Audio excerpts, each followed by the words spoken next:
Hi, everyone. Welcome to the April session. And we have three wonderful speakers this month. We have Renuka, we have Chloe from Buck Crowd, and then we have our root killer, our very own car hacker. I would let them introduce themselves. So, this month it's a different pattern. So, you will get to ask questions as well in the chat, and there will be live demos as well. So would suggest that you can post as many questions as you can. Apart from that, the pattern would be first Renuka will go, then Chloe, and then Arun will go. About the next sections we will discuss in the end, and I would actually, without wasting any time, will give it to Renuka so that she can start off. Renuka, over to you. Yeah, over to you. Please introduce yourself and then we can get started. Okay. Hi, hello everyone. Myself Renuka Sharma. Renuka, we can't hear you. You can't hear me now? Is it hello? Very feeble. Very feeble. Hello. Yeah, it's better than before. Okay, so now can I speak? Is Yes, that please. okay? Yeah. Okay. So I'll start.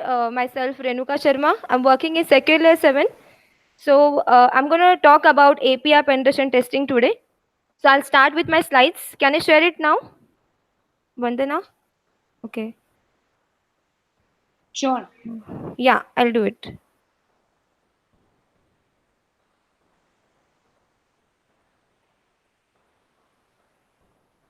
Oh God, ये क्या है? Hello. Uh, Hello. Renuka, it's fine. It's gonna take some time to load, and Okay. take a few seconds. It's gonna be okay. Oh Because God. when you start screen sharing, it happens. Okay. Because you are on a live video, it happens sometime. Let's wait for some. Just give Yeah, okay. a few seconds. Please let me know once it's fine.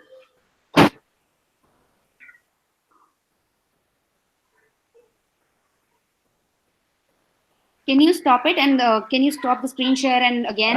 Yeah, I'll do it. Sure. Okay. Now, is that okay? Yes, that's okay. Okay. Okay. So, hello everyone. So, I'll start with my topic, that is API penetration testing. And so, here is a presentation outline. Uh, so, I'll start with very basic of APIs. That is, what is API? Then I'll cover what are the types of APIs. In For the today's session, I'll be majorly focused on REST API penetration testing. So the rest of part I'll cover about REST APIs. There are a few things which are really required whenever you do or you perform penetration testings on APIs. So here I'll start with very basics requirements, like you can see HTTP method, status codes. Then I have next forward to it is we have API security authentications.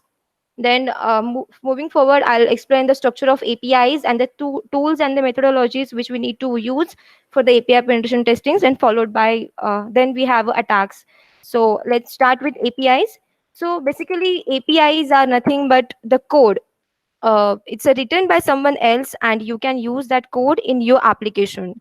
So here we are calling any specific function of the application and making use of that function for getting something done. Your voice is breaking up. Hello. Your voice is breaking up. Hello. I'm Yeah. able to hear proper. Hello. Is that Yeah, proper I can now? hear you. Yeah. Okay, so should I speak? Should I speak? Hello, Vandana. Yes, please go ahead. It's just that Uh, it's breaking up in the middle. okay.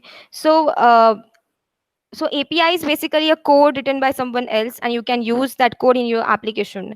So, for that purpose, you don't need to know like how the code has written and what they have written. You can simply use that code, and it's very easy. So you don't need to write a code for the specific program which is actually available. It is something like this.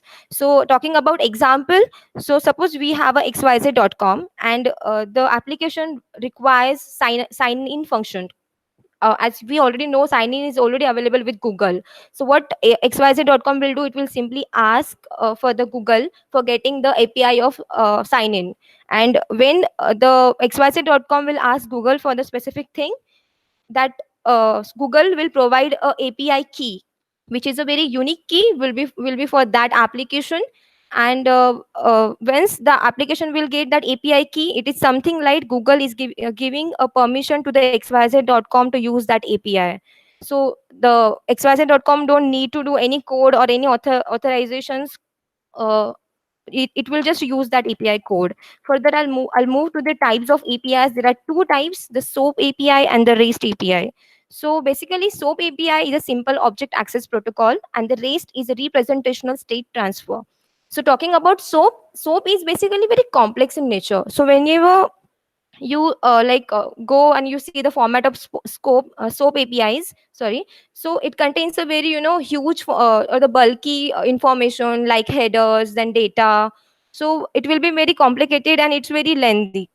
And if you are talking about REST, it's a very simple format, and generally it's very lightweight, so it don't require any much bandwidth to transfer the data. Again, talking about SOAP only can work on XML format, but we have a flexibility in REST, as we can use HTML, XML, JSON, and plain text as well for the REST. Okay, so I'll start with the REST API because my major focus will be on this. There are few things which are very matters when we talk about REST APIs. I'll start with the content, that is uniform resource identifier. So while penetration testing on APIs, you need to be very much focused on the URI. URI are just simply the representation of entity. So if you can see here example, we have a example.com, that is the authority, and we have the path, that is employees and the consultant. So here build a hierarchy, like what resources you can endpoints you can access through the through the APIs. In uniform resource identifier format, you can see I have given the format, that is authority, and then the path. And for the penetration testing on APIs, our major focus will be on the path area of this URI, because these are the things which are comes under our scope. So next, further, you can see resource representation. It is simply like we have employees. In the example, you can see we have employees, we have consultants, and we have seniors. So this is a hierarchical relationships. So you can try and attempt the fuzzing, like whatever things you want to get or access from these resources, and this you can do on APIs. I'll further move for the HTTP methods because it's very important whenever you work for the API penetration testing. These are the very simple and the basic things, but yes, we need to repeat because it's very important. So we have a GET request, which we use to retrieve the information. Then we have a POST. When you need to add new entity in your resource, that time you use this. We have a PUT when you want to update something in your resource content. We have a DELETE when you need to remove a resource content. We have a head also as a method which fetches the metadata associated with the resource content. Then we have an options method which lists all the available methods for that particular request. So this is about HTTP methods. Then we'll further move for the HTTP status codes. Yes, this actually makes matter for the API penetration testing. So the codes are like 1xx, it's informational code. 2xx when your request is properly or the successful. Then 3xs code is a redirection code when you need to do some more things to get a response. 4xs when you have some certain errors at the client side. And then we have a 5xs, that is a code represents for the server side errors. These things actually make like effects whenever you perform API penetration testing. Then I'll move forward for the API security authentication. There are three methods which we generally can see whenever we do APIs, because the authentication of APIs are based on these three concepts. HTTP basic auth. So what is this? Basically, you can see whenever you put your username and password. So for this HTTP basic auth, it has a special header in your request header, which is like I have given here, authorization header, which contains your base 64 format username password in this. Like you have a username colon password. So your authorization will be based on this. your username password base 64 encoding format. Then next we have a access token. It's a very important and very like useful for the API authentications. Access token is basically, it's a kind of we can say string which represents your access is like accepted and you can now go for the resources. For the access token, I'm going to brief more about with the next topic. Cookies are basically your session cookies can also be used to authenticate the user with username and password. So once you have a authenticated with a proper username and password, then each time your browser will include that cookies in the request whenever you call for that particular page which requires the authentication with your that particular username and password. So that's all cookies actually work, and once you log off, your cookies will get expired. Then next time you again need to log in so that you will get a proper cookies, and then you will able to access that content again. So this is OAuth authorization. It's all basically for the this access tokens. So OAuth authorization is a protocol that allows the user to grant access to their resources from one site to another site. It's simply that you need to get access token, and then only you will able to access some content. So how basically it happens? So for that we have four roles for the OAuth. I'll explain these things with the diagram. So here you can see we have a client. Okay, so I'll explain with example. Suppose client is a example.com. We have a resource owner. So I'll say the resource owner is a person A. Then we have a authorization server and the resource server. This part will be handled by say google.com. Okay, so what I need to do, the example.com wants to access some resources from the person A. Okay, so it can access some this your resources with the help of OAuth from this Google, because Google is already have some information on the resources which can access by these clients using OAuth. So for that, what the client will do, the example.com will send a request to the person A. When the person A will accept that request, that yes, I'm okay if I do share my resource content with you, so it will just simply grant the permission to the client, that is example.com, and then it will get one authorization grant which will contain a code. Okay, so client will use the example.com will use that code, and it will simply ask Google that the authorization server of Google, that I have this code, that means I got a authorization grant from the resource owner, so now just give me a access token. So the authorization server will simply push a access token with validation of that particular code, is it valid or not. Then once it will give a access token to the client can use that access token to get a resource from the resource server of Google, and now the Google will provide the information which user has given permission to access. So it is something like if the particular example.com want to just ask about email IDs and the name, so that only information the Google will provide to it. So it is about OAuth authorization, and the API authentication basically use these concepts. So moving further, we have a structure of API. You can see it's a very simple and interesting. I have given a post method in this request. We have certain resources, and I'm pushing some data. So on the basis of this information, I'll get something. So this is a post. So I maybe these things will be added in the response. This is something like this. Then okay, the tools for the API penetration testings. We have a list of tools we can use for the testing. So basically, I'll start with the Postman. Okay, so you can see here Postman. This tool is very popular when you do penetration testing on APIs. Um, so here you can see here is a method gate.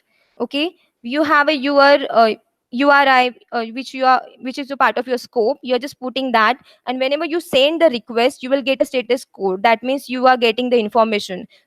As everything is proper, if you give proper authorizations, if headers, everything is proper, then the request will be accepted by the server, and it will give you your response. So that is all about Postman structure. uh, okay, Burpsuit, it's a very famous and the popular tool for the web application penetration testing as well. So here also it's simple that you just intercept your API request, and on the basis of your interception, you can then modify the parameters, and you can perform any kind of attacks, which we are going to see that what we can do with the parameters, and what kind of attacks we can perform on the parameters. So here you can see I have this URI, and I'm getting this response on the basis of this. Okay. So this is about burp suit. Then we have a Swagger. It's a very interesting. Swagger is basically framework. It contains like whenever your application supports Swagger, you will get a full API documentation, so you can see like what are the endpoints and who can access the endpoints. So every rules and things are basically documented when you have API documentation, and majorly you can get API documentation with many applications. So in here I'm giving you one small demo. So here you have a post and one resource parameter that is paid, and this post method will add a new pet to the store. So how it will do that I'll show here. uh, okay, so I'll just simply zoom it so that you are able to see the content properly.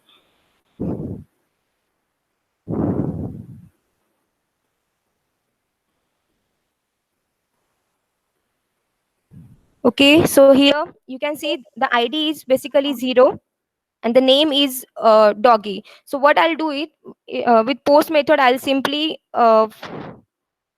Hi, just a Renuka. second. Sorry to interrupt you. Actually, the zoom in is not working. We can't see what's written on the screen. Okay, okay, fine. So I'll just simply go on slide and I'll just explain it the way it is. It's okay. So, okay. So here, basically what I'm doing is I'll explain it properly. We have some ID here and we have some name here. Okay. So with the post method, what I'm doing is I'm adding my ID and the different name to the request.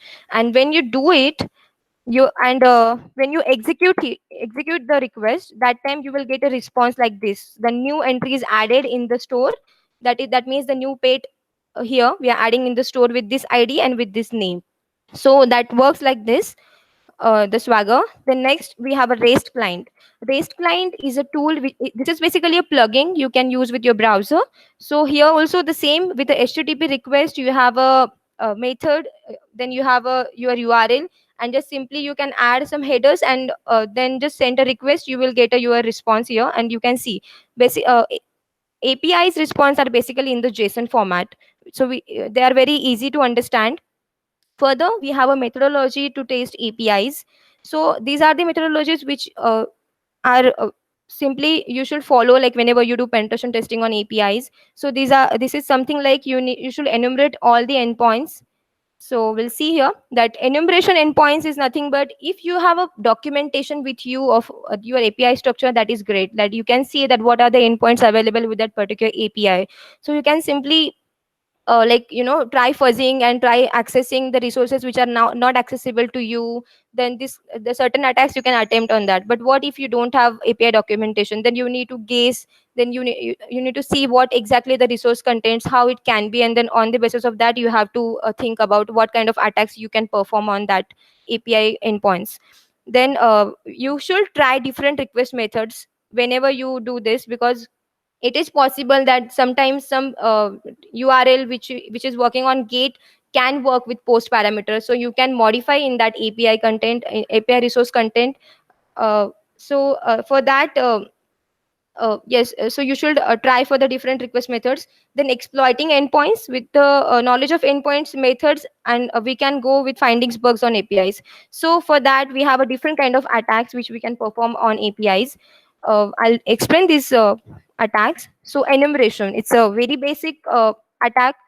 In this attack, user enumeration can be performed in REST service based application. So you can see here, this is a here you can see this is SQLi API.php users, and here the parameter that is 2. So now I can see this is something number or numeric value. If I just try to change this parameter value, can I get something? Yes. If I just change it with 3, I can get this information. That means I'm able to enumerate the users names and the last names. So that is the user enumeration. This you can simply perform. Then we have information disclosure. see, whenever you transmit some data through the APIs, you should be very careful, because anyone can intercept your request and he can, able to access your data, like whatever it may be, personal information, financial information. So while doing this, what you should do is, if the data is very sensitive, which is transmitting through the APIs, you should make some proper encryption to the data with a proper algorithm, so the attacker intercepting the request won't get able to get what exactly the data is. Then next we have a IDER. It's a very popular vulnerability. uh, this vulnerability is basically when we can able to access a direct object based on the user inputs. Suppose we have a ID. Here you can see there are two things I have given. We have a resource ID and the ID number. So suppose I am a user, I have a ID 20, that I can only access the things which are comes with respect to this ID. What if I just try to access some other person's resources with the ID parameter? I'll just simply use some other ID and then I'll get resource. So that is simply IDER, because I'm able to access some other person's content with the object, which is basically directly accessing or directly accessible publicly. So this is about IDER. Then talking about cross-site scripting, this is a vulnerability which is where application uses unsanitized user input, which exactly rendered in output. So this is something, as you know, that whenever you send some request, this is in the JSON format. When you get a response, that is also in JSON format. So if you put XSS payload in that, it won't get execute. But what if the services which are going to use response might render that content as HTML, and then that particular client side will definitely uh, get the this pop up with XSS, because if the response which is getting in JSON, that it is rendering in HTML, that means your XSS payload will get execute at the client side, and you can get the cookies and the session IDs whatever you want through the XSS. Then next we have a MITM, that is man in the middle attack. It's very popular attack, and it's like possible because we are able to intercept between two systems communication and able to access confidential data. So with this data you can get session IDs or cookies, and with those sensitive information you can actually access someone's accounts and the information which is very confidential with that person. So this is about MITM. We have next is SQL injection. It's a very famous attack. So basically SQL injection attack is when you like inject some code, and it's when it and then it breaks your SQL query, and it's give you something which is very promising. So it is something like when you here you can see that okay, I'll just simply explain this concept with the example. We have a DWAP. It's a vulnerable platform, and they have given us the platform to work on API SQL injection. So here what I'm doing is, you can see they have provided REST API URL. So you will just simply access this URL in browser. Then after that what I'll do is, now I know there is a certain something which the parameter that was 2, that I can try and inject that what thing I'll get. So I have just used this injection code, and you can see it has given me a database error. So that means there is a possibility of SQL injection. So that's it. Now I just want to use a SQL map, and then I can get contents. So I have used this SQL map command, and with this command I'm able to get whatever I want. So here this command is working like this, and you can see here you this is giving you that URA parameter, which uh, the thing which I have missed here is, when you do this you need to give what is your scope. Here my scope was this, the parameter, so I have given it here star. So when you give this, the SQL map will work on that parameter. It will simply fuzz with the payloads. It is something like this, and then you can see the parameter which you have specified is vulnerable, and it also gives you the payloads which you can work on. So this is about SQL injection. We have certain testing platforms, that is DVWS, then we have Hackathon, then we have Mutual DR. You can work on this because these things provide you to test on these are the vulnerable platforms provide you to work on API penetration testing. You can practice this. So that's it about my session, and these are the references. You can go with this, and if you have any doubt or queries, just ask me. Thank you, guys. Thank you, Renuka. Do you also want to share some inputs like what are the risks if something happens to an API? What are the risks that risk API can pose to an application? Okay, basically what happens whenever the endpoints are getting affected with the any queries, the chances are there that you will get something which is not able to access. So for example, I'll just give you a simple scenario that if I have an application which is having a privilege escalations, like there are some resources which are only able to access by high privilege employees. Okay, so if I am able to access with this kind of parameter tampering the information which I should not access, so that is something very dangerous can be. So this is this kind of things we can do with the APIs. Mm-hmm. Okay, because if we let's say use uh, if we do not use HTTPS, there is a risk Okay. that can be posed to an application, right? If we don't use Yes, REST yes, API over yes, HTTPS, or we use weak API keys, that can be a big problem to an yes, application. yes, Apart it should from not that, repeat. yeah, if we do not have appropriate security or logic at the right place, like it can lead to unauthorized access. The message can be replayed. Also, the sensitive information can be displayed to the users. uh, People can do eavesdropping from the application. Parameter manipulation, you've already mentioned that people can do parameter manipulation. People can also insert a malicious actor can actually insert virus as well. Yes, Yeah. So yeah, thank you so much for sharing your inputs. thank you. Uh, Let me just check if there are any questions in the chat box. Okay, we do not have any questions at the moment for you. So we will Okay. move on to Chloe.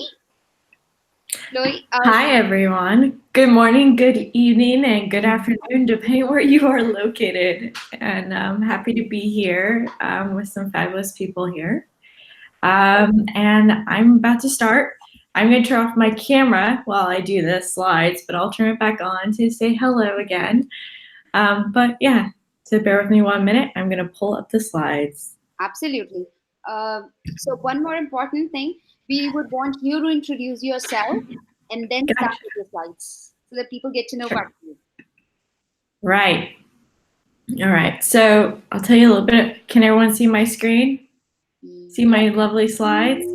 I can see a black box on the screen. Black box. Ooh, that's not good.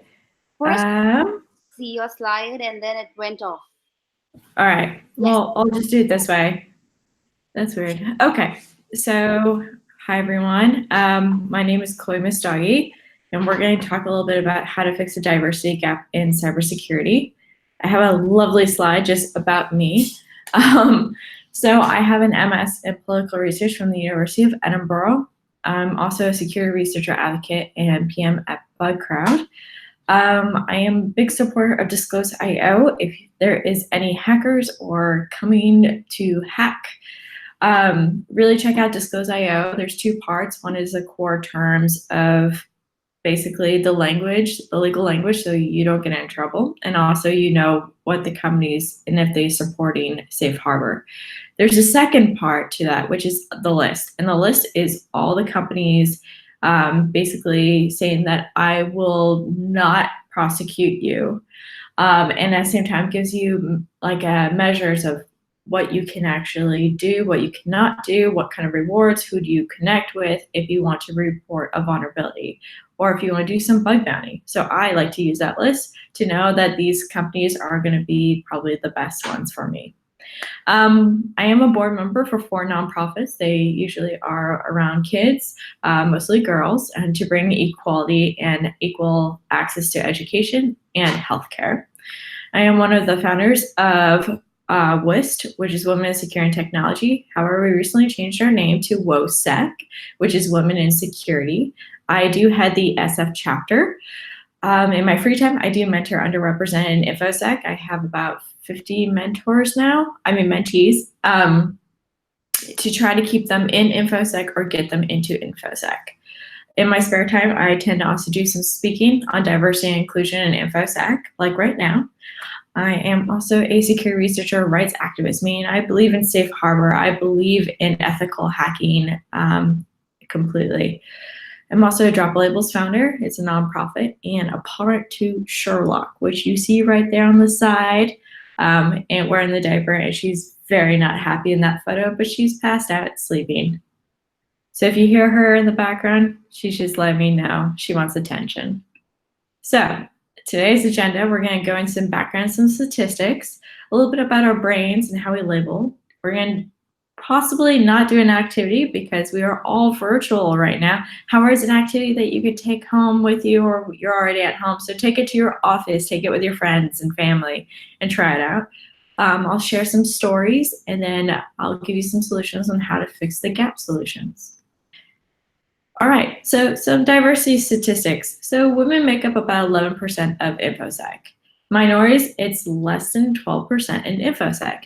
And believe it or not, it is nearly 4% of hackers are actually women. So ladies, if you want to become a hacker or a security researcher, like the 4%, let me know. I'll connect you with some wonderful mentors that can get you on that track, because I don't think 4% should exist right now. There is about a 1.5 million shortage right now in the InfoSec community when it comes to employment. Underrepresented persons are more likely to be let go or fired, and underrepresented persons are less likely to be promoted beyond a manager title. One other note to put in there is that women tend to work about 2.6 times more unpaid hours than men. So clearly we have a diversity and inclusion problem here. More companies are realizing that the only way to get great people is to invest in workforce, diversity, and social responsibility. Companies seeking to become more inclusive in their hiring should examine and question their own assumptions and unintentional biases in their hiring process. And honestly, I think that's very much true. So let's start examining and questioning our own biases. So it's broken into 3 parts, how your brain works. So the first part is fear. We are programmed to sort who is like us versus who is not like us. So there's a part of your brain called the amygdala, and it looks kind of like a chestnut, and it basically just sits there, and it's the flight versus fight mechanism. So when it sees something that is not similar to them, they will automatically go into stranger danger mode. Also, things are socially constructed. So say, for example, if you've been told to not trust people with pink hair, you're not going to trust people with pink hair. So the amygdala, it acts unconsciously. So that's the most important thing. The second part, it verifies. It goes to the prefrontal cortex of your brain. And in this prefrontal cortex of your brain, it's basically sending the signal saying, hey, amygdala, you need to chill. Or it could also be like, okay, let's act on this threat. So this is a very conscious decision-making part of the steps in these series. So it can question using statistics or data, also other people's stories. So anytime someone hears something that questions their beliefs or their norms, this is going to be the time when they might think about it. So when it does, so when the amygdala sends that message to the prefrontal cortex will say like, okay, act on this or don't act on this. And that's the third part, which is the action. So once it sends the signal to the amygdala is like, all right, let's go get completely afraid of this person. Or it could be, hey, let's embrace this person. So the most important thing to note is that there is a period of that process where you can question your own biases. And the most important thing is that to be able to question your own biases, you have to be okay with being uncomfortable. Because it is uncomfortable to question social constructed norms. It is uncomfortable to question your opinions or judge yourself on how you think about others. But it's when we get outside our comfort bubble that we really learn about the world. I have a video for you of this person who shared their story. Hopefully the sound works.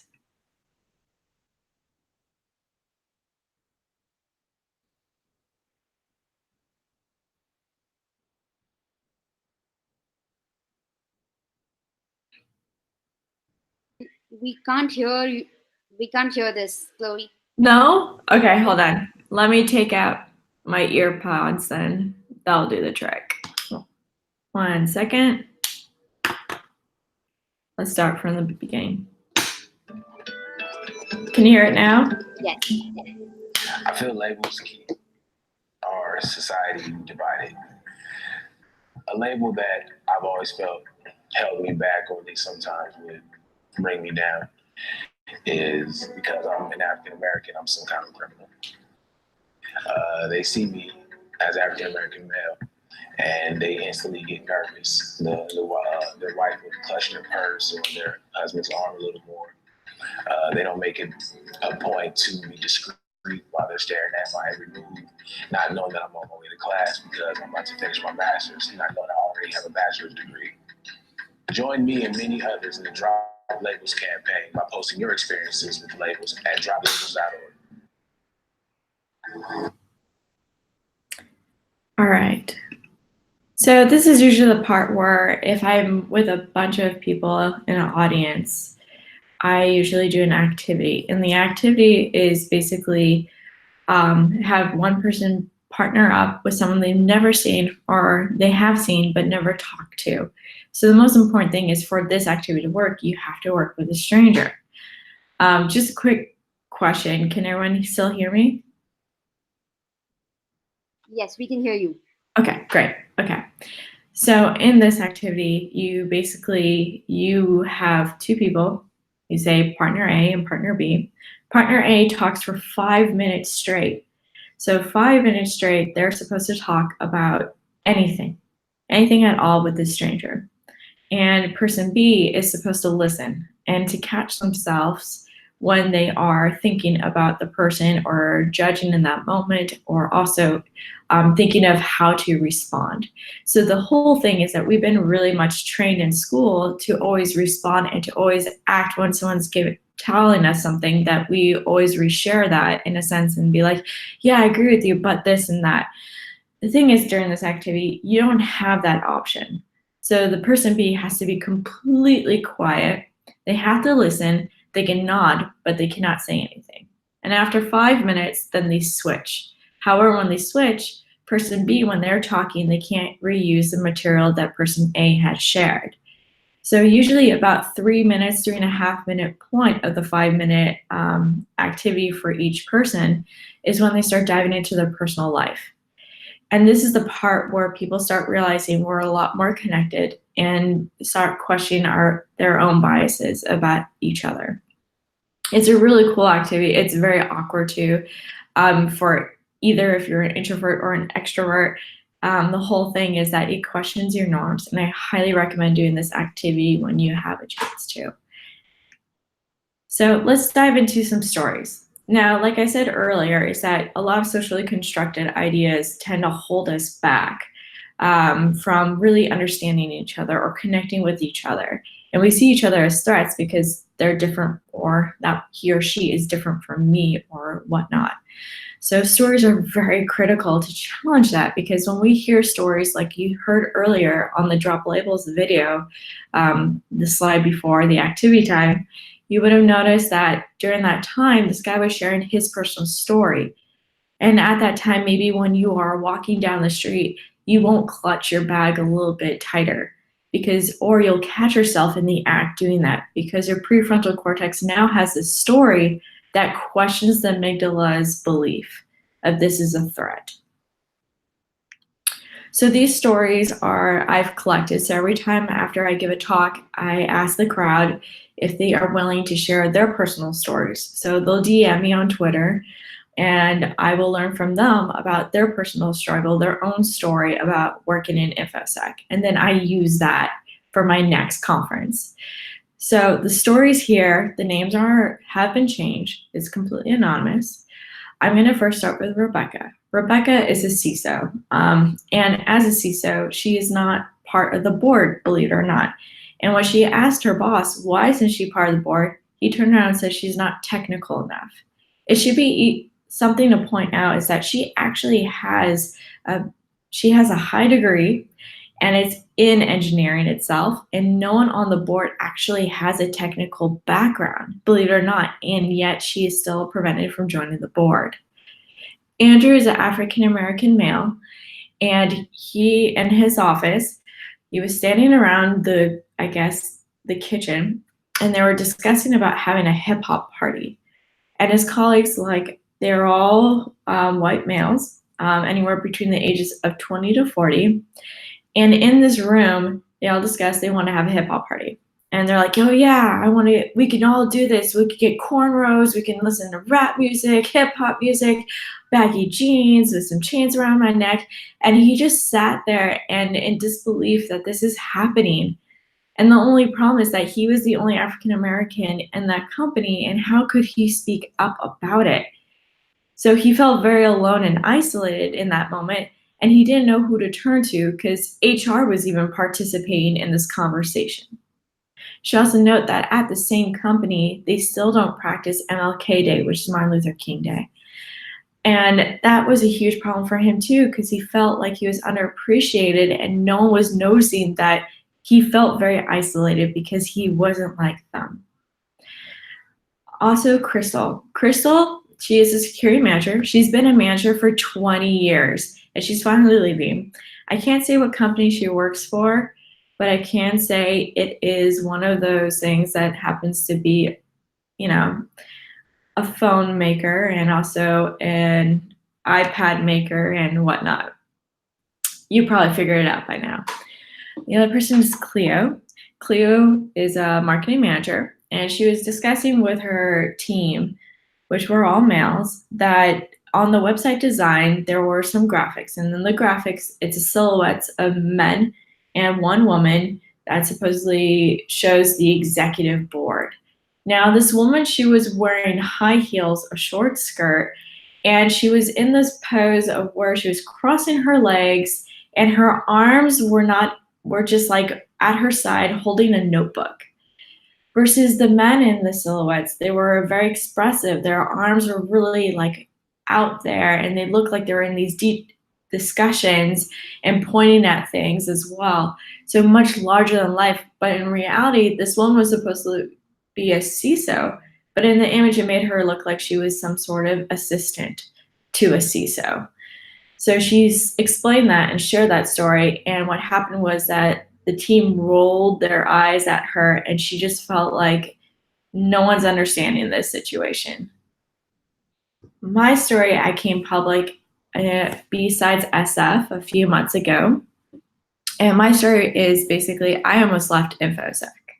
And the reason for that was that before I attended RSA 2018 of last year, I basically was interviewing a bunch of women for International Women's Day. I wanted to do a blog post about the issues of why there's not too many women in this field, or this industry, one could say. And they shared their experiences and their stories with me, and I couldn't believe it. But it didn't really hit me until I attended RSA's conference last year, because I was in this room, there was hundreds of males and only 2 other women in that room. And the entire time I just kept saying to myself, please say not an executive assistant, please say not an executive assistant. And both of those women had to be executive assistants. So I walk out of the room feeling really weird, knowing that the fact that in this room, in this crowd, there was only 2 women and none of them were technical. None of them were in any other role except for assistants. And I walked down the corridor and there's bathrooms on both ends. And on the left side was the males and there was this long line. It's like the first time ever I saw such a long line for the males' bathroom, by the way. And then I go across and there's the women's restroom. I'm like, okay, maybe the line's inside. I open the bathroom door and there's not a single woman in this bathroom at all. And that was the trigger moment, was that moment. So I was walking back to my hotel and I remember getting in the room and it was like this tidal wave of emotions where suddenly I felt something was definitely off. And it was like as if someone lifted this blindfold off of me, and suddenly all the stories that the women were sharing with me for the International Women's Day blog post that I did, I suddenly realized they were happening to me the entire time. And I was totally blinded by it. I had no idea. And it was that moment of being in that room of, all the men and only 2 women, and also going to a women's restroom where there's no women in there whatsoever. I felt like I'm not being included. I felt very isolated. I felt very alone at that moment. And I actually questioned, this is a time for me to leave. So for 2 months afterwards, I was just thinking about leaving and going back to like nonprofit work or going into a different field of tech where I felt much more included and whatnot. However, one of my friends told me that I should go to this conference called Day of Security, which happens in June in San Francisco of last year. So I walked in this room for this conference, and it was a room of 200 women. The only men that were there were the volunteers or the sponsors or those that were giving workshops on Burp Suite. And I swear I felt so emotional in the sense where I felt empowered suddenly. And I go to the women's restroom, and I kid you not, I know I bring up the restroom a lot, but there's something about it for some reason. And in this women's restroom, there's a long line around the corridor, and there was like absolutely no line for the men's at all. And I just suddenly felt like, oh my God, we exist. Like, women in InfoSec exist, and we're still here. And some of us are fighting to stay in here. And it was that moment where I was just like, you know what? I am not giving up. So then what I did was that I went back to my place, and I was just like, okay, brainstorm. What do I need to do to make sure that this changes? Because I don't want any other woman to ever feel the way that I have felt. How do I do this? And it's not just women, it's also other people that are underrepresented that are probably feeling the exact same way. So I started reaching out to those women again. I did the LinkedIn blog post, which is for International Women's Day. And then they connected me to other people, and then to other people. The next thing I know, men and women were trying to support me, and they wanted to see me stay in InfoSec. So they basically were like, we want you to go to summer camp at Las Vegas, which, as some of you may know, it's besides Las Vegas, it's DEF CON, it's Black Hat, it's QueerCon, it's Diana Initiative, and it's also Hacking Diversity Con. So there's a bunch of different cons for InfoSec for that 1 week in Las Vegas. And I was completely sponsored. I checked my email, I had like flight tickets, I had hotel stay, I had badges to every single conference because people didn't want to see me leave and they believed in me. And I felt so empowered at that moment that people actually thought that like I had something to give. And I also got one talk accepted, which was for Hacking Diversity Con. And I was this talk that I'm giving right now, but it's been changing since then. But from there, then next thing I know, other people started inviting me to do talks for them or for these other conferences. And that is also during that time, during the summer camp, I met incredible people, incredible hackers. I've met other women hackers. And the other thing that was the best part ever was that I went to a QueerCon / DEF CON / Bug Crowd event. And it was a pool party. And at this pool party, I should just mention, for those that are not aware, during DEF CON or Summer Camp Week, there is this rule that everyone follows, which is the 3-2-1 rule, which is 3 hours of sleep, 2 meals a day, 1 shower a day. And I've been doing that for 5 days. Everyone else has been doing that for 5 days at this point. But I met some incredible people from Bug Crowd at this event.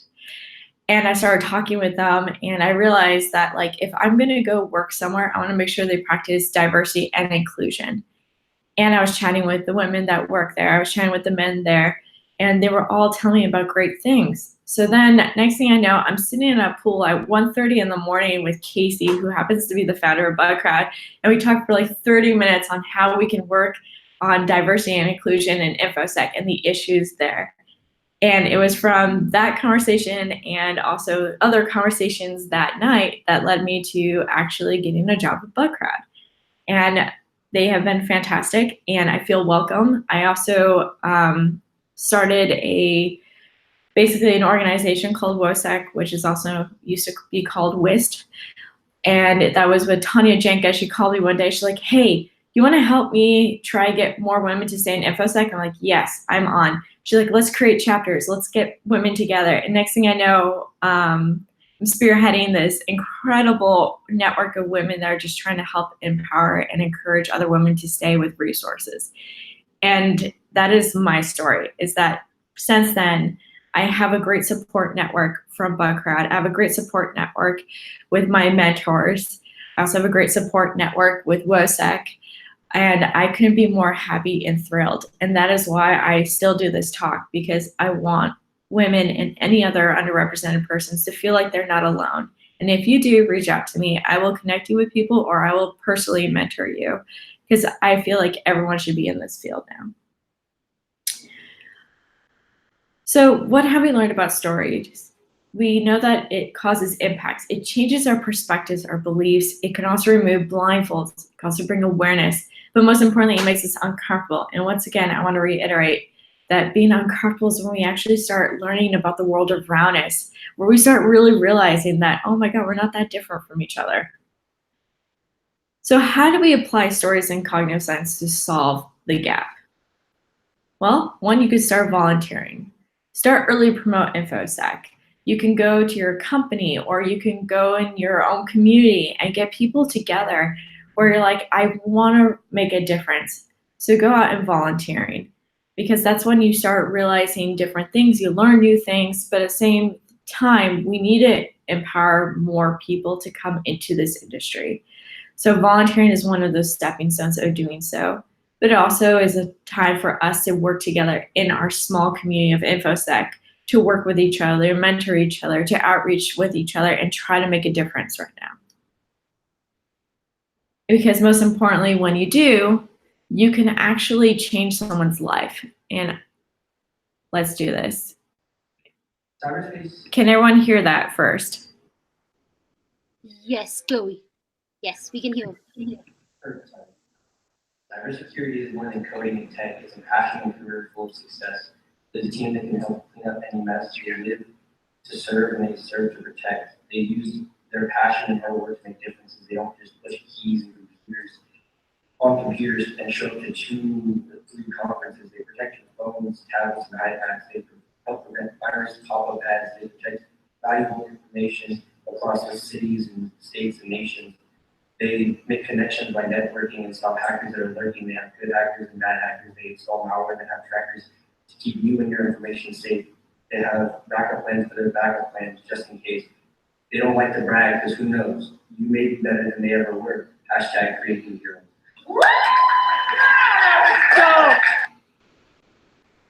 All right. So this student right here, I actually mentored, and he was a troublemaker, I guess one could say, in school. And I was like, you have a rebellious spirit. Can I talk to you about possibly becoming a hacker? Can I get you the tools and resources for you to learn? So then I connected with someone to mentor him.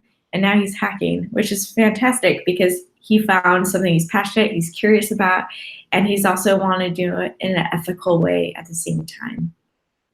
So you can really make a difference by volunteering, you guys, most importantly.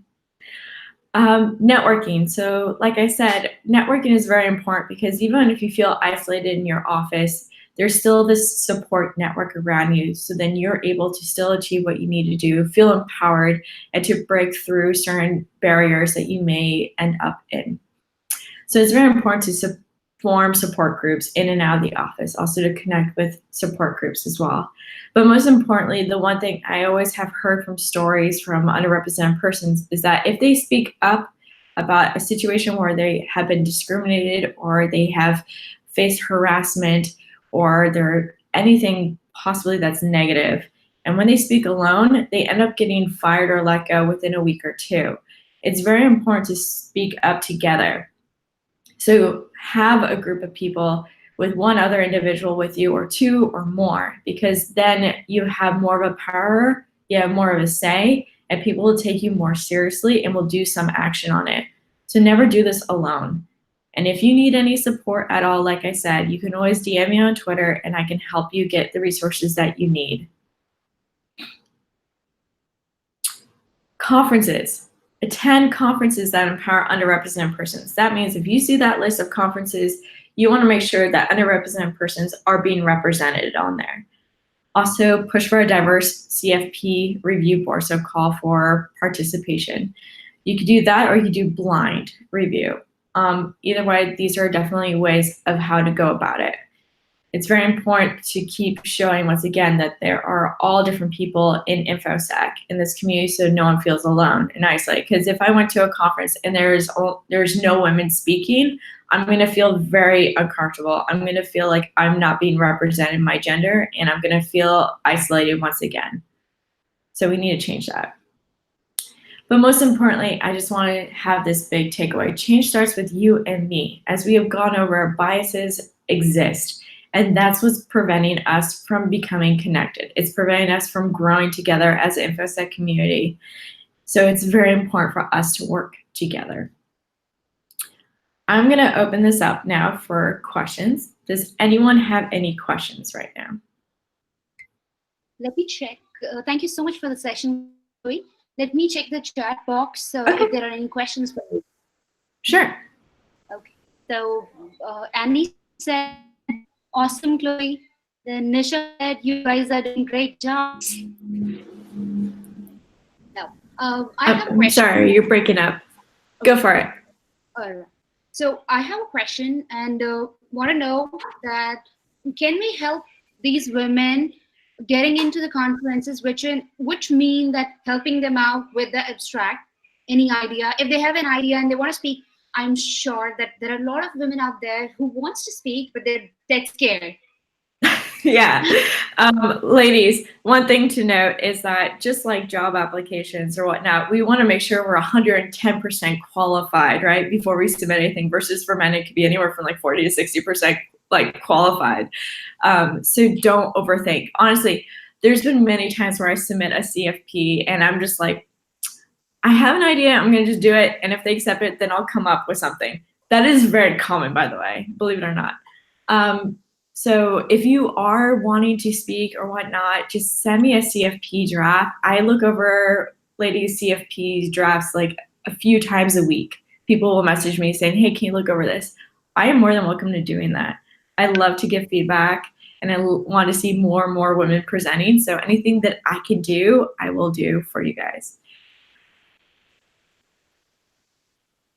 Also, how can they get involved in the communities? What they can do best?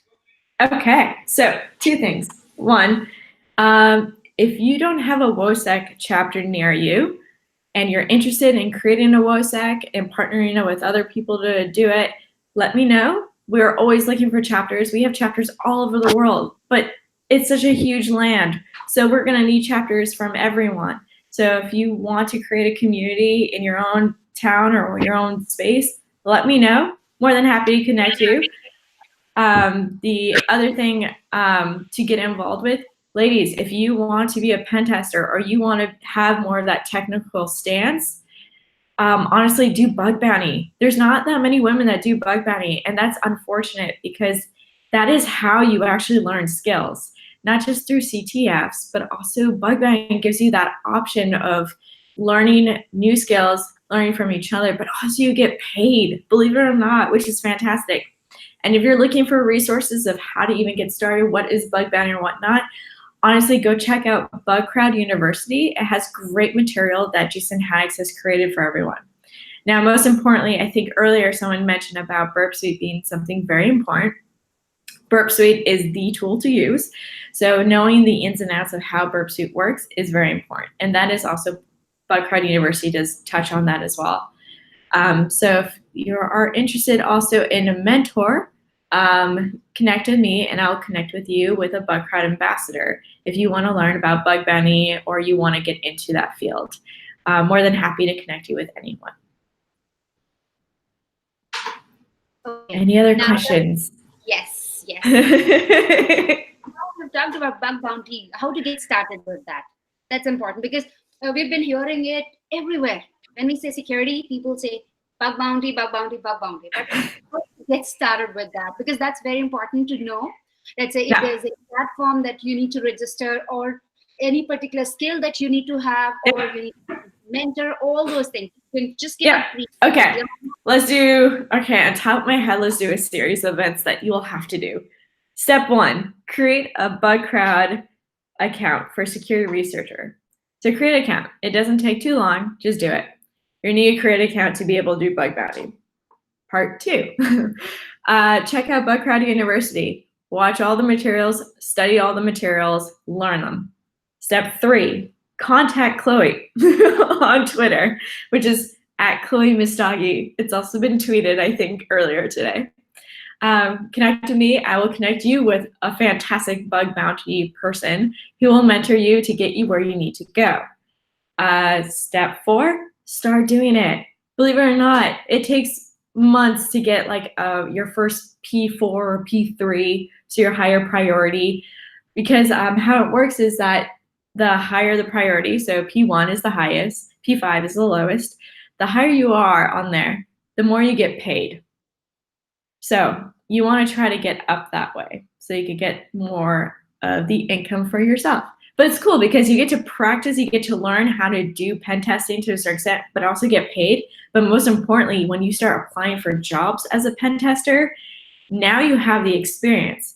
Now you can say, I am doing pen testing. And that's the thing that is the big takeaway, because sometimes when we try to get into a pen testing role, it can take a year or 2 to get into it. But with bug bountying, you have the experience that people will hire you almost immediately. So do it. It's very important. And also, the other step beyond that is that once you start doing bug bounty, I want you to connect with me anyway, okay, ladies, because 1, I will invite you to some private Slack channels. So we can always work together, help each other, and have a safe space to ask questions where we can kind of avoid some trolls out there. Sometimes there are trolls out there, so you'll have a safe space for learning and whatnot and to communicate with each other. We have one more question. Okay, go for it. So, what can men do to help fix the gap? Oh, I love this. Okay. Men, you're just as important as women. And women, you're just as important as men on fixing the situation. So how I really see it is that help them connect with other people. Give them the tools, the resources that they need. Ask them, how can I help you on your journey in InfoSec? What do you want to become in InfoSec? What is your desire, your dream, and your career? How can I help you get there? That's the fundamental question. When you ask that question, she will probably be like, she'll either do 2 things. One will be like, oh, I don't need anything. Okay, thank you so much. Or she'll be like, yes, please. But also just keep asking. If they are like, no, I'm okay. Thank you though for the offer. Ask again. I don't know, in my culture, so like I'm partly Iranian, and in the culture itself is that when someone's like, here, do you want this? You're supposed to say, no, that's okay. And then they're like, oh, are you sure you don't want this? No, that's okay. But in reality, they might want it actually completely. It's just being respectful and being kind and whatnot. So ask again until she says maybe or yes. But yeah, that's the best thing, is be a connector, give her the resources. And then men, if you're out there and you're trying to help out any woman, or you want to help in your company, bring in more inclusion, contact me. I have worked with other companies as well on trying to promote that and also to help them out with their strategy and their practices in their own office. So feel free to reach out to me. Great. Thank you so much. So You're most welcome. Thank you. So now the takeaways would be from this that we would help them in getting to the conferences. We will help them with the abstract, we'll give them the right confidence which they need. They can feel free to contact us and we would be there for them. Exactly. And that's the most important thing, is women helping each other, men helping women. It is all of us coming together and working together as a community, because we are a small community. So let's act like it and let's help each other. Absolutely. It's not bringing something different, but working together and giving a platform. Yeah. Great. And the whole point is that no one should ever feel isolated or feel alone ever in this community. So I want to make sure that no one should feel alone. That includes men, that includes women, that includes everyone. No one should feel alone. So yeah, more than happy to connect with anyone. So thank you so much. That was an amazing You're most welcome. Yeah. You're most welcome. Thank you for having me, and good evening and good morning and good afternoon again. Thanks for having me. Thank you. So, All right. yeah. Now, up next, we have our very own root killer, Arun Mane. Hey, hi. Hi. So, we would be really glad if you can talk about you, because I have read about you a lot, but I want you to tell people about you. Yes. Am I audible? Yes, you are. Okay. So A I. light in the background, so that's why it's Okay. getting blurred. Wait. I will turn this out. Okay. Yeah. Is it This okay? is better. Yeah.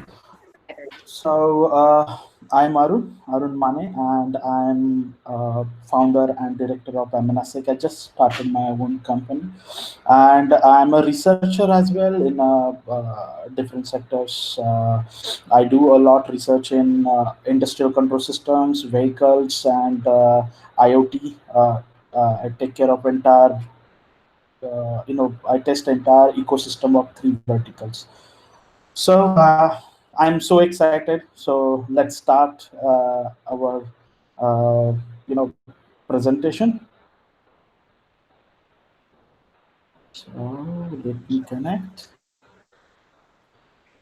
Okay, I'm going to share now.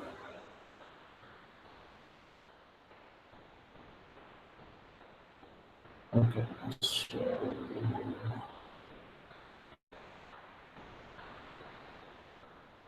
is it visible? Yes, that's visible. We can just Okay, try and see if we move this slides and if it's working. sorry, We can move the slides up and down to see if it's working. is it? Absolutely fine. Okay, so yes, okay, so it's this is my startup actually. So let's start with talk. Let's talk about the ICS Security 101. It's only a basic thing, and we'll understand what exactly the industrial control systems and how it works, and we'll go for some sort of protocols, and we'll understand what are the different kind of issues in a protocol exist. So let's start. About me, yes, as I said, so I'm founder and director of yeah, aminosec.io. It's specialized in vehicle, that's cars, and vehicle security components in IoT and industrial control systems. So I am also a speaker and trainer in DEF CON, Black Hat, HIP, DEFCAN, NULCON, and lot other conferences as well.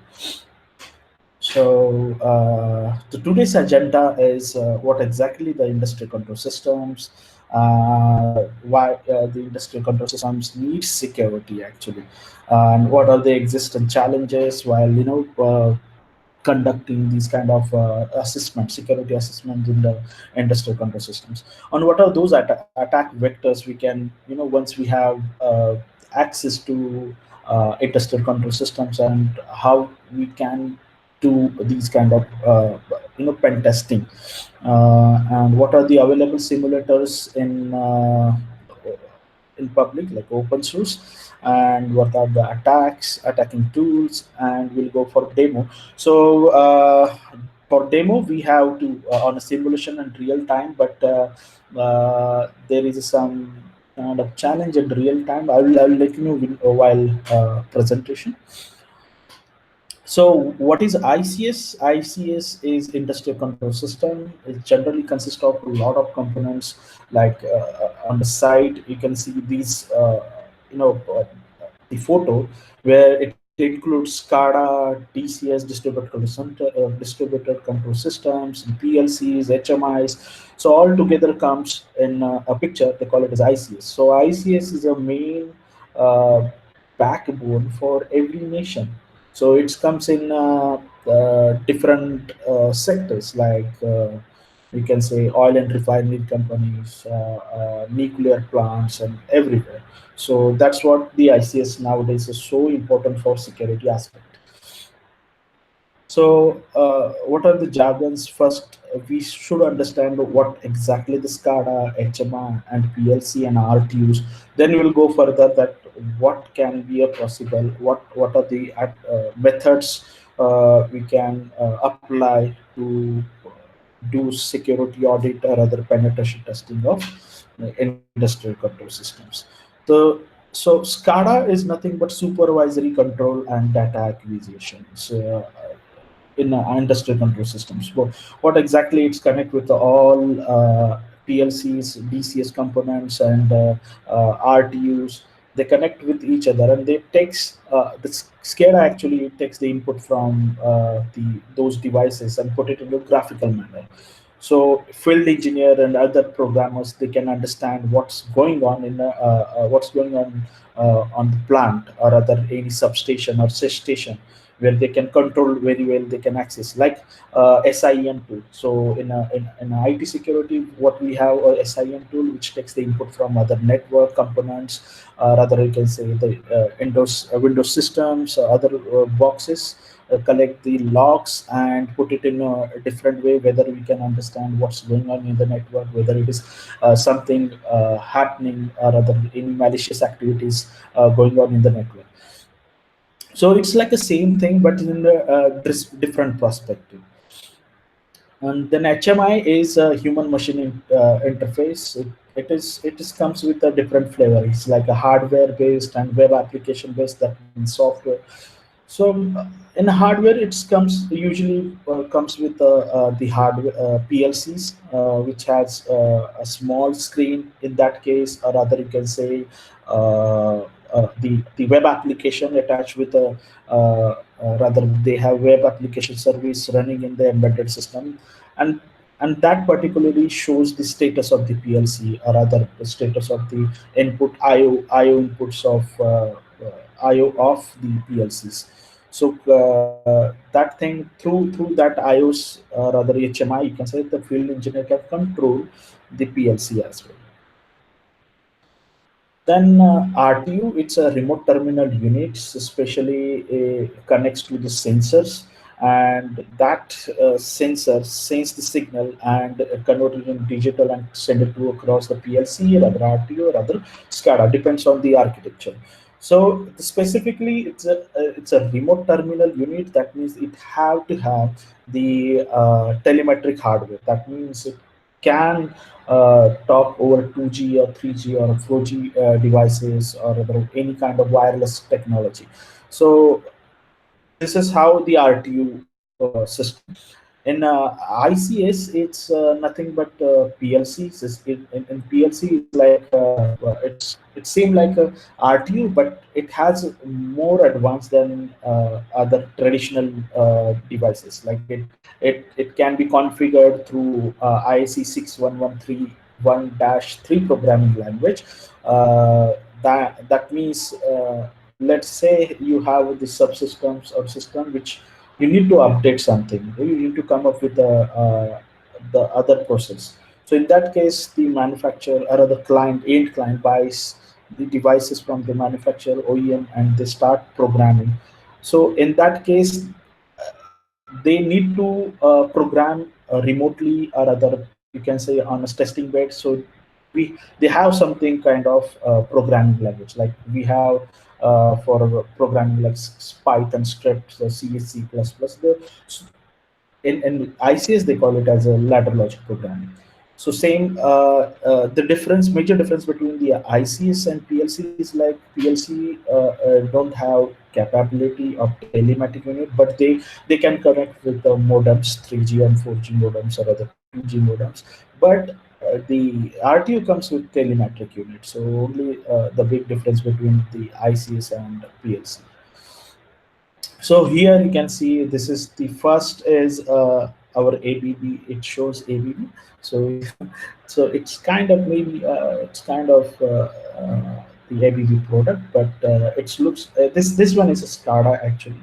This one is a hardware kind of HMI, and this is our RTU. Behind that device, you will have the telematic unit, and this is normal PLC programming. And the PLC has a display. They nothing but called as a HMI as well sometimes.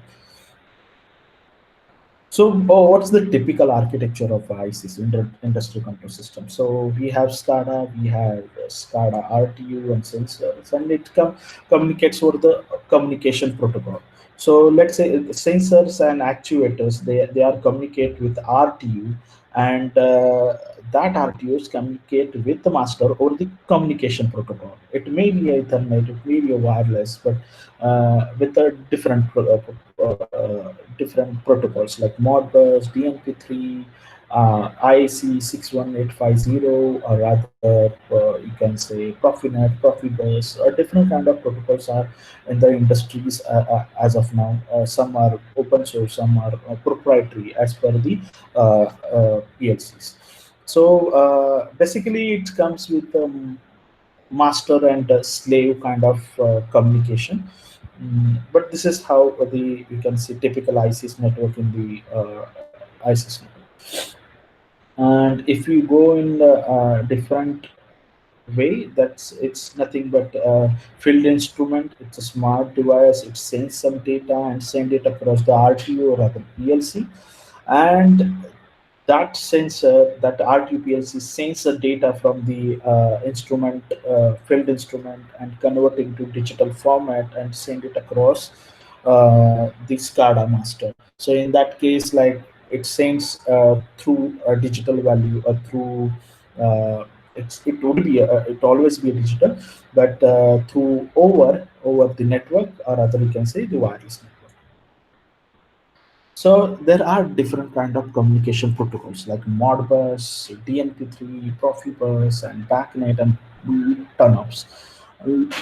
So Modbus is comes with a different two flavor, like a serial.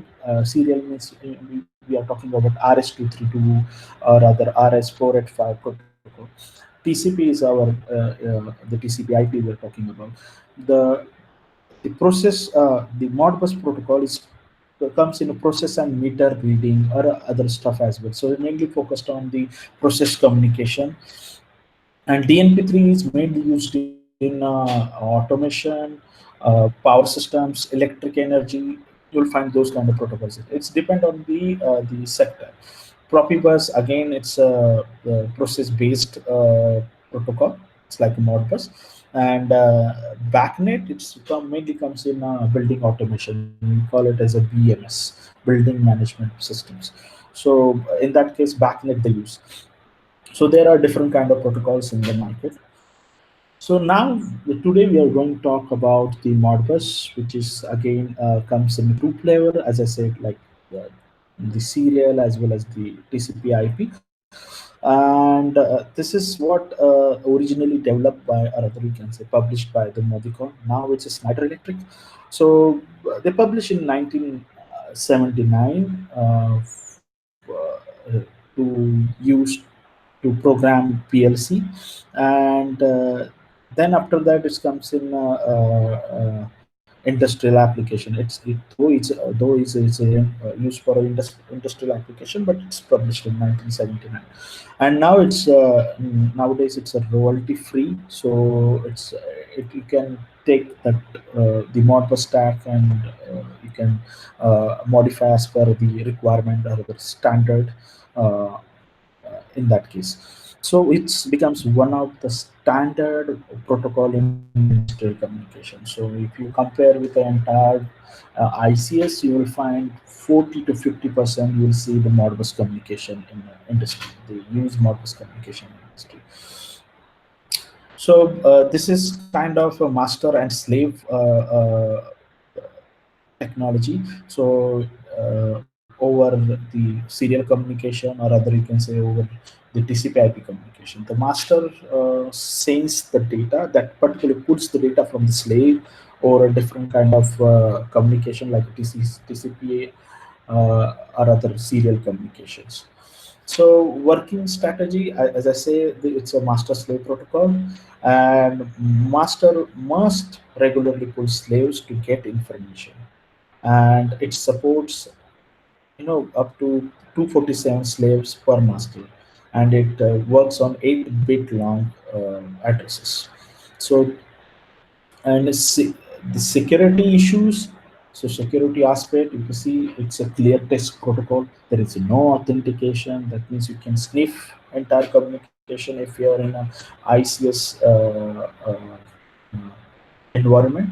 So being a clear text, you can sniff, you can understand what's going on inside the communication. And it's unauthenticated. That means you can do tons of attacks uh, over a Modbus. So Modbus, it's like the it's you can see the packet format like transaction identifier. Then I have protocol identifier, then length field, unit identifier, function codes, and data bytes.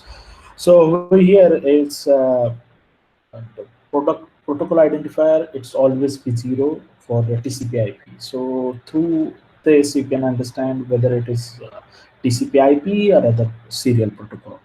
And a slave address, it's so important for us. So say a slave ID may be one or two or three, depending on how they configured the entire PLC, and it's attached with a slave. So we need to identify first the what is the slave address. And function is so important for function code is so important for, in that case, Modbus.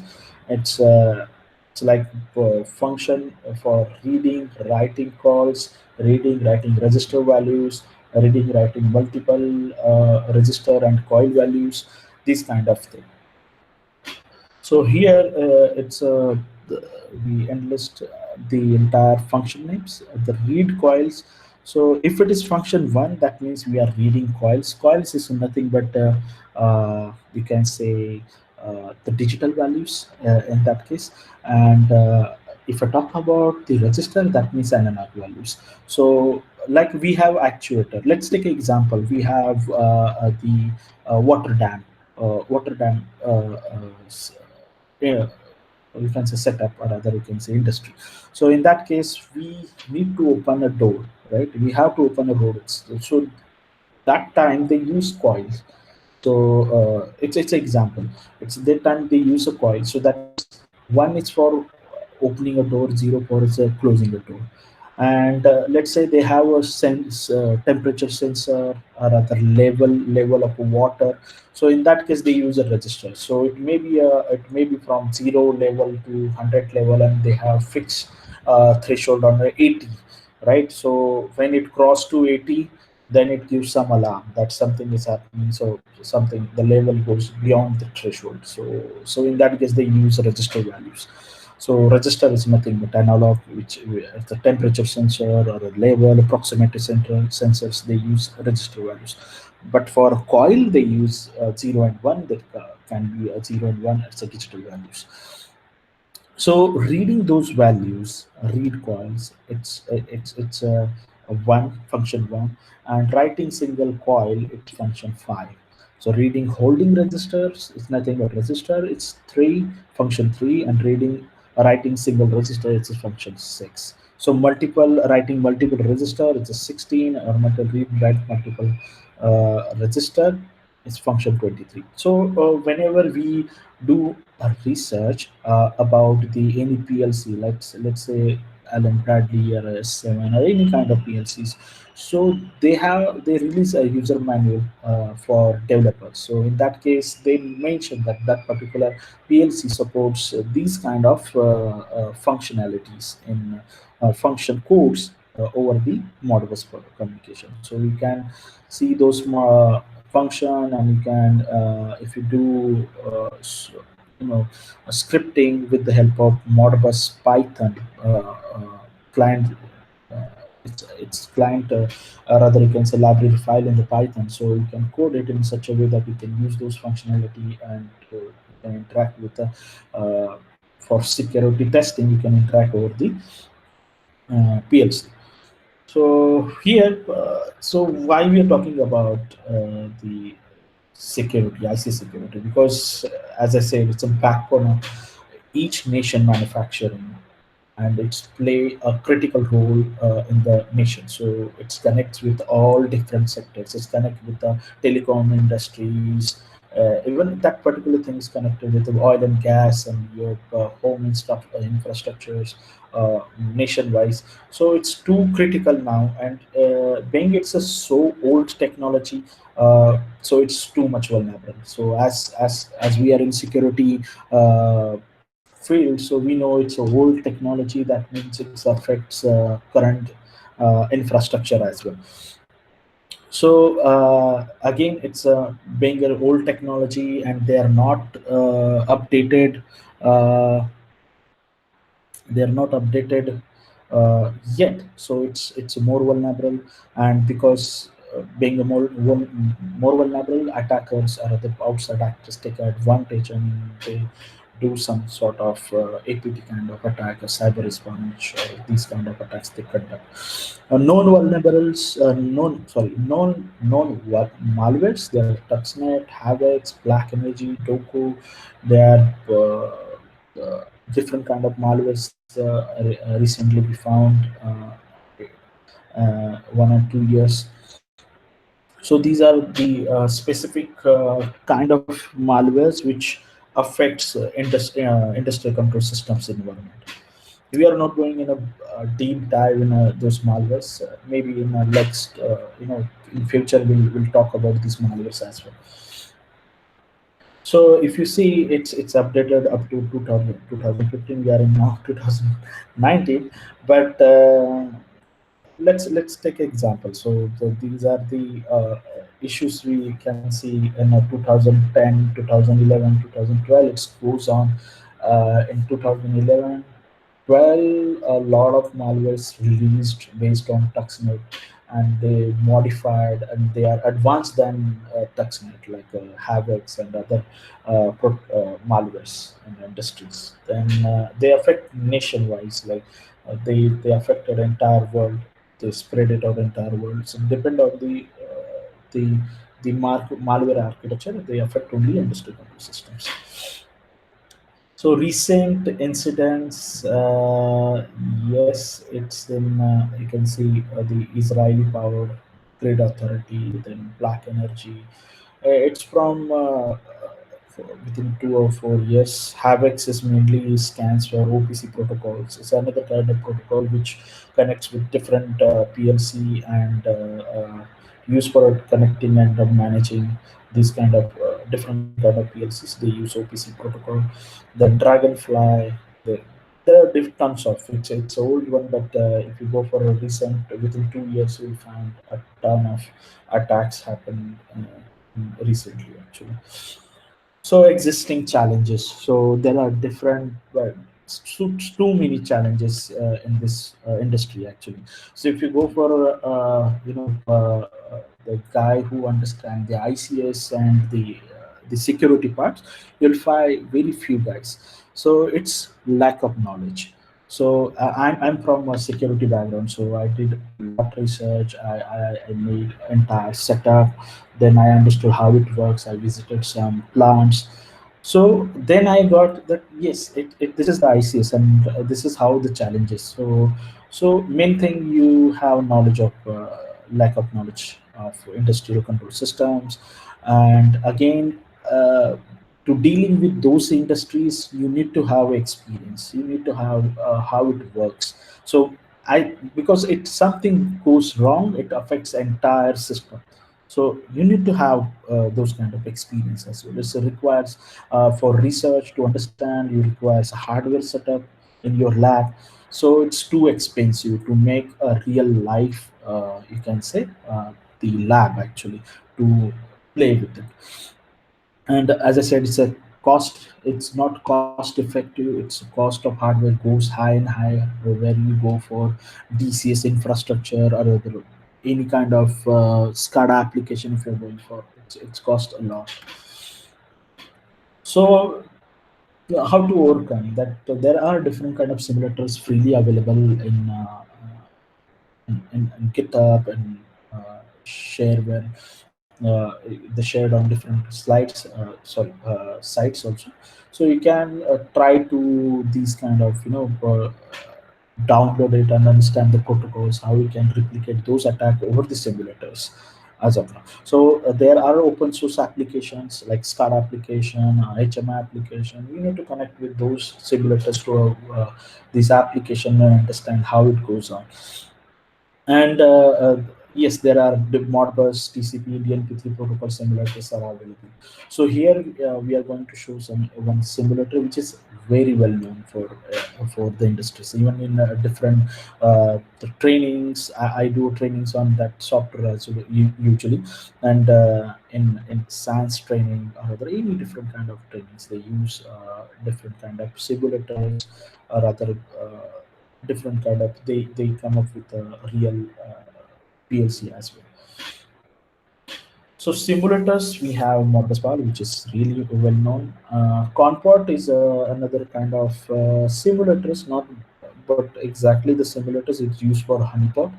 So I played with a lot of honeypots, and it simulates generally a 7200. This is one kind of Siemens protocol or Siemens device, and which also use Modbus communication and a lot of stuff. Gaspot, it's another kind of you can say the simulator as well as the you can say honeypot, which use AST protocol. It's for gas station.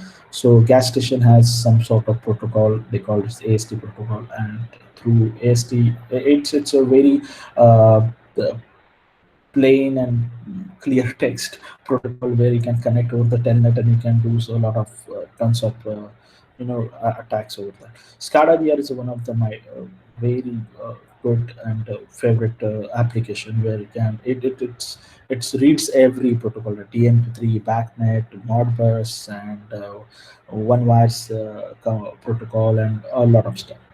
And you can use Modbus Pi library. So through that Modbus.py library, you can create your own script. You can interact over the PLCs. You can modify as per your attack. And tools, yes, Modbus for Nmap, you have to use a Modbus plugins, script plugins. You cannot go in the ICS and just run the Nmap. It would crash the entire system. So it's basically a IED, intelligent electronic device, or rather you can say it's a PLC embedded system. And Nmap is like if it doesn't if it doesn't recognize do not recognize any port, so it start spitting different kind of nothing but as fuzzing actually on the that particular port, so it creates a havoc. PLC scan is a good tool. You can use PLC scan instead of Nmap as well. So it basically in a hunt for the PLC and S7 Modbus and S7 protocol, or rather you can say port. Metasploit, yes, you can use Metasploit. They have auxiliary scanners for SCADA like Modbus find unit ID, client, and Modbus detection. You can use Wireshark as well, and MBT Gate is one of the good tool for. I personally use that tool, MBT Gate. And Gaspot commands. It's not exactly the Gaspot command. It's AST protocol command. So if you know that particular commands, you can interact. You can take a leverage of these commands and you can interact those embedded system which supports AST protocol, and you can change ID, a level of diesel, a petrol, or a level of water, and you can do tons of attacks. So there are some attack vectors. So you can do Modbus network scanning. You can do passive reconnaissance, or rather we can say Modbus flooding, then baseless response, relay attack. These type of attacks you can conduct, but it should be it should conduct in the test environment. If you go over there and you directly do these kind of attacks, Modbus flooding and something, so it goes down. The entire access system or the particular the operation technology, you can say OT, goes down. So it's really usually clients not recommend to do any penetration testing, but if they say if they want a penetration testing over these kind of infrastructure. So you can ask for. They usually give the test environment where you can they have a replica of the systems, and you can do those kind of attacks.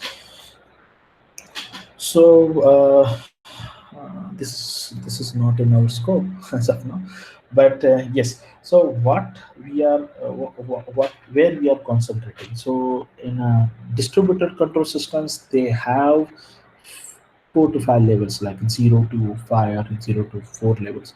So if you talk about level 0, they have actuators, right? So I will mention over here. uh, I hope you see my slides.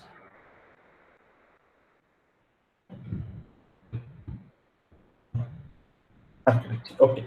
So in that case, a sensor or other actuators comes on level 0, and SCADA, RTU, that means PLC instead of SCADA. You can say PLC.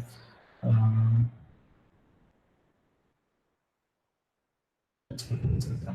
so field instrument comes on the level 0, and RTU PLC comes on the level 1. Then entire communication. Then level 2, they have SCADA systems and historian database. So goes on. So then comes to the corporate network and all stuff. So we are concentrating over here. It's over the level 0 and level 1. So we are going to attack on level 0 and level 1. So these are connected to each other, right? So there is kind of the assessment, call it as a OT and IT integration. So we try to access these PLCs or other SCADA systems and other stuff from the IT environment, whether that particular infrastructure, IT infrastructure, can access the OT environment, like level 0 and level 1. So this called as OT and IT and OT integration testing. So there are different kind of testings as per guideline IEC 62443, 62443, and other is like NIST 853 and 80. These kind of baselines, or other you can say guidelines, you need to follow. Okay, let's go for some practical. But before that, I would like to show my setup, because my setup is on different network. If I go for different network, then would be problem. Then would be problem. Yes. So let's check. Okay, give me 1 minute.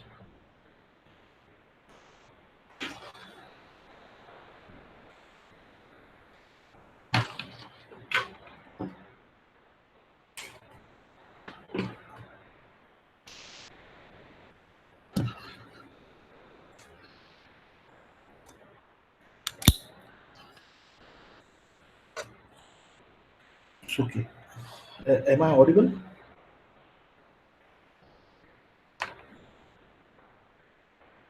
Okay, so I have the setup. Okay, here is my SLPS, and this is my PLC, and this is my robot. I play when I get free time. And this is the command, you can say the command and control, or the command center, or command panel. And you see over here, if I switch on, it will give green alarm, and you can off it. So while doing this stuff, so you can see over here some output LED goes on, right? It goes off when input is on, actually, right? So this is how the setup I did. Okay. So for we have the simulators as well.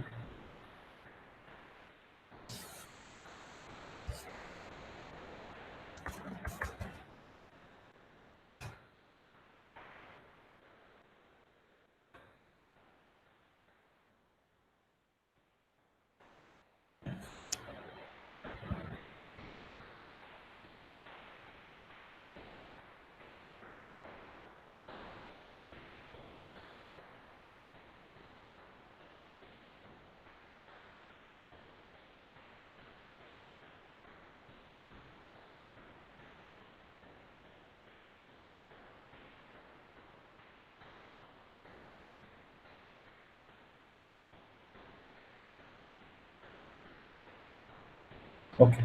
So uh, Vandana. Yeah, it's good. Yeah, okay, okay. Hello? Just yes, yes, it's working, right? Yeah, it's working. But we can Okay, see the okay. screen.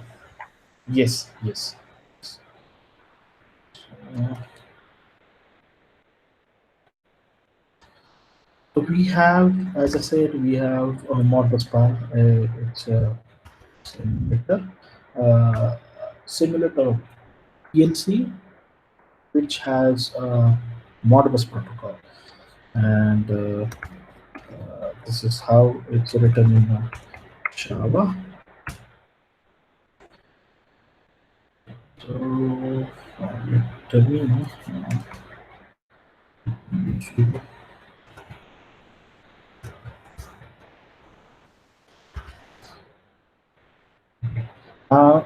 yes. Here we need to add, as I said, in the model protocol, we need to have slave ID, right? We are giving a slave ID one. We are adding now, and here we are giving the holding register. Let's say we have holding register one, which connected to PLC, and it's a proximity sensor, let's say, and it has a distance 60 meter, 60 centimeter, whatever it is. Coil, we have two coils now, and which is one is something we have on. Let's say we have two water dam door. One is closed, one is open. So zero is let's say closed, and one is open, right? Uh, okay. So now this Modbus bar works on localhost, like you can say.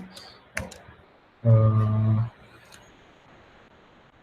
uh, you can say 127.0.0.1. Okay. So we have a tool called as MBP. So it's try to connect with localhost with 502, and I think so it's not running. So let's run it. So if it is blinking, that means it's running. So it gives a green and grayish color. So MBP gave on edge. If you do, you get switches, different kind of switches. Here R1, R2, R3, and R4 is mainly function 1, 2, 3, 4. Right? And function 6, function 5 and 6, writing those values for one for register values, one for the say coil values. So here, let's say um,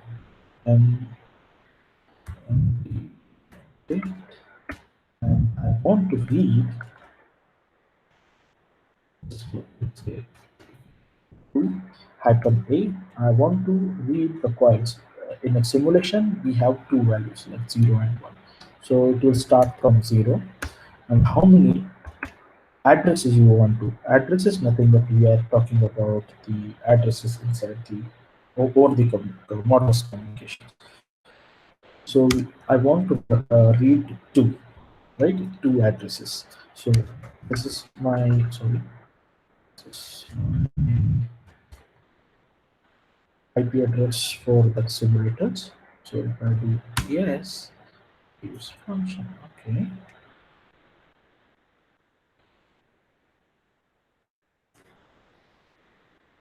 R1. I'm really sorry. So R1 is for the reading those values. So if you see over here, in this case, here is 1 and 0. So if you see 0, 0, it's a 5 times zeros. So you can have a bunch of numbers, right?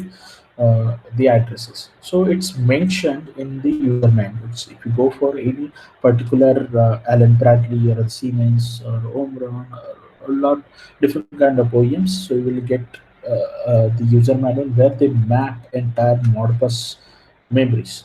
So memory mapping memory. So in that case, you'll find this 0 to 256 is designed, it's allocated for input values. Then 256 to 500 is allocated for output values, and some sort of this range is allocated for timer, clock, and these kind of things. Because when you write any program, ladder logic program, you'll get different kind of switches. Like you need to use clock, or timer, or different tons of function you need to use. So every functions, that means the ladder logic functions, they have different kind of memory sets. So if you go analyze the entire memory sets, you will come to know what exactly the memory sets are. So uh, let's try to write this one. So for writing this ones, we need to use w5. It's write a call. So hyphen a, like I want to write zero offset. And what you want to write? It's now zero offset is one. So I would like to change. That means I would like to close the door of offset zero.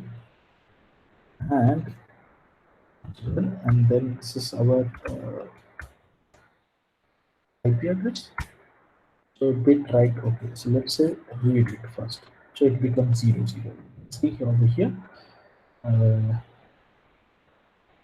it becomes 00 now. So let's open another door. One, and another door. Let's read it. One. So you can see over here becomes one. So let's close both things. So specifically from here. So one.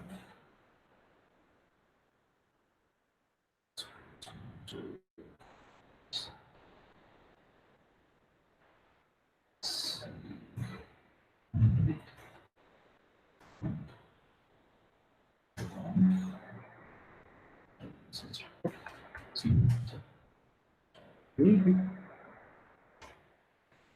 get both.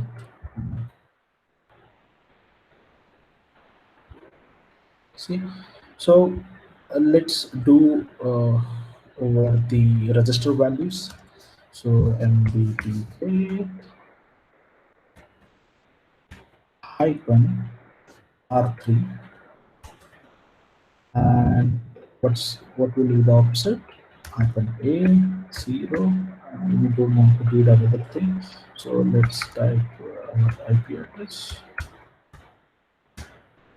60 now. So if I want to change, we're using function sets. Let's say I want to make 90 0. So 90 over here, if you go to over here, and it shows it's 90. So like that, if you change to other thing, like 90 to 40, check on here, it's 40 now. So it's depend on if you're dealing with the temperature or the proximity sensors. So it always be like you have to script in a such a way, because sensor sends the data to the particular PLC in within fraction of seconds. So your message would be less than that particular interval time. So let's say it's a 60 milliseconds, you have to send your data to 10 milliseconds, within 10 milliseconds, so you will get your result on the Modbus communication, sorry, SCADA application. So how that's how we can work it on. So I will try my best to pin my. Oh wow, it's working now. Let's do this. Let's do this on a original one. That means real time practical. So okay, yes. Uh, let's see. This is a PLC. As I said earlier, this is SNPS, this is Europe, this is control panel. So here I said that we have to change something. This is on and off. So this is output. This is output. That is output, and this one is input. So input has a different memory set, and this output has a different memory set. So let, this one is from as I remember, this input has a memory from 0 to 256. No, I think so. 255 memory set. So if I connect those two also, there is no wire over here, so it's not connected. So if I add these things, so it will go to other memory sets, which is from 0 to 255, and we have both this thing, the output, which starts from 256 to the remaining thing, like I think so within 500.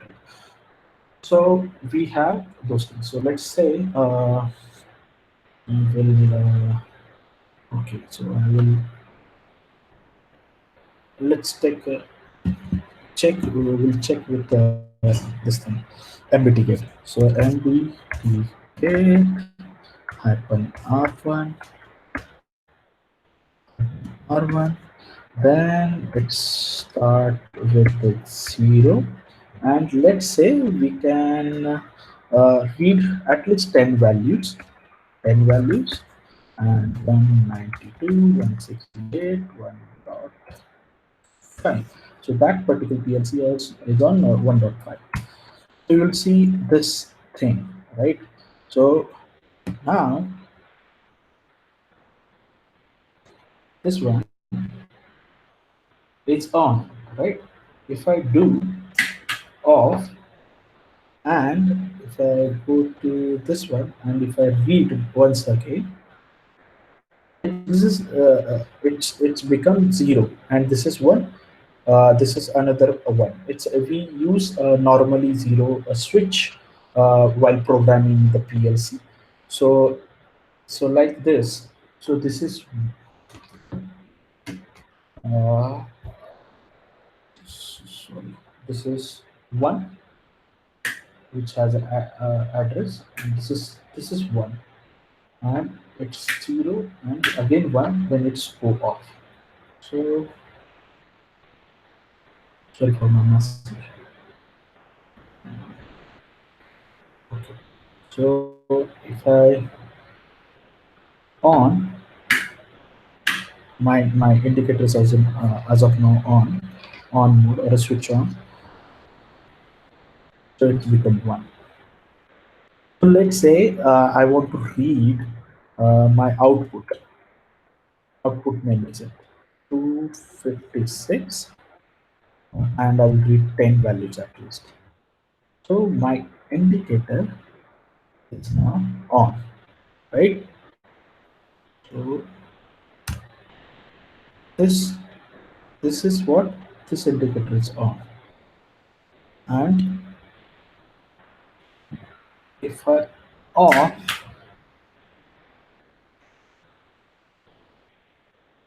it goes off. So we don't have indicator now. So here is example. So let's say we are into the field, and where we want to confuse the field engineer that this green indicator is on. I want to switch on the red, which is critical one. They mention the critical. If something happened, they alert red. So I want to uh, switch on this particular red alarm. So let's do this. So okay, so we know that the 256 is for output. So once again we read it, it's on. So let's 257 is another indicator. So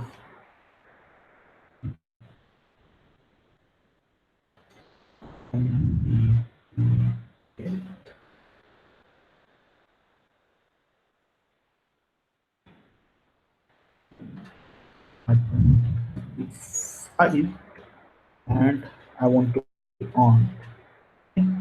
And this is my address is 257. Okay. And this is my IP address of PLC. 2.6 dot 1 dot.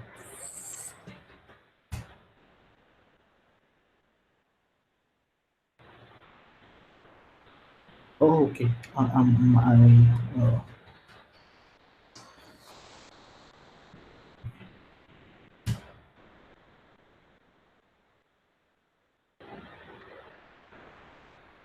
failed. Okay. Okay. We need to stop this simulation. I think so. Okay.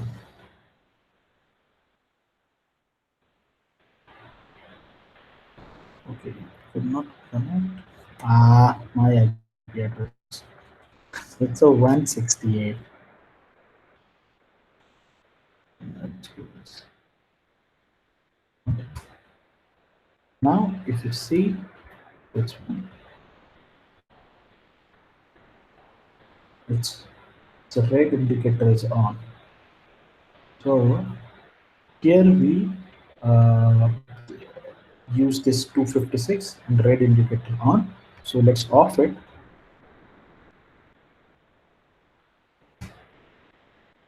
It's off and it's on. So field engineer says something is happening, like it could not understand why it's green also switch on and red also switch on. So it's like a different case over there. So so what we done actually. So we did over here something like we are playing over here on a PLC and we are changing some status of particular indicator, and the field engineer get confused. So mainly that these kind of malwares or other attacks, APT kind of attacks, they use those kind of you know uh, kind of attacks. You can do relay attack, replay attack, that means man in the middle attack, uh, over the PLC, like you're sending a valid the corrupted one message relay on the SCADA application, and meanwhile you're controlling Modbus as well. So usually you will see these kind of attacks in industrial sector. So this is we concluded our talk, and I hope you guys enjoy particular talk, and I hope you will ask such a question, different questions as well.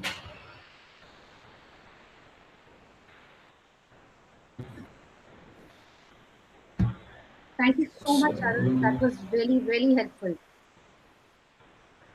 yeah. Let me check the chat box if there are any questions in that. So I don't see any question at the moment. They might be typing in. Do you want to give the team any message? Yes, message would be like if you really want to understand, if you really want to come into ISIS security, so you have to learn different protocols. You have to learn PLC programming. Uh, then you can relate your security experience in industrial control system, and that might be you come with a different attack vector as well. So you have to follow you have to follow other people's which are good in security, IC security, their talks and their research papers, and there are a lot of theses of different kind of universities. So if you follow those kind of thesis, you will get to know what exactly the vulnerabilities now existing in our industrial control systems. Great. Thank you so much, Arun. Uh, Thank you so much. I don't see any question at the moment. Uh-huh. Probably they can reach out to you. I've typed in the chat box as well that on Twitter they can reach you at Root Killer. Any Yes. other platform you want them to reach on, like LinkedIn or email or any other platform? Sorry. any other platform they can reach you on, like over email or on LinkedIn? Yes. Let me type over here. Uh, so,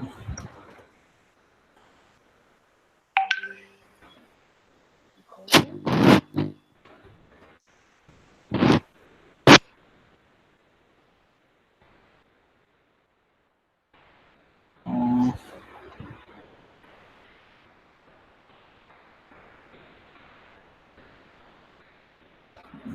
Twitter, LinkedIn,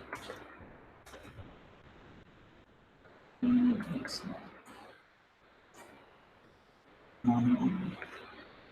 so You can ping me on the chat, or you can WhatsApp me. I just post it on the sure.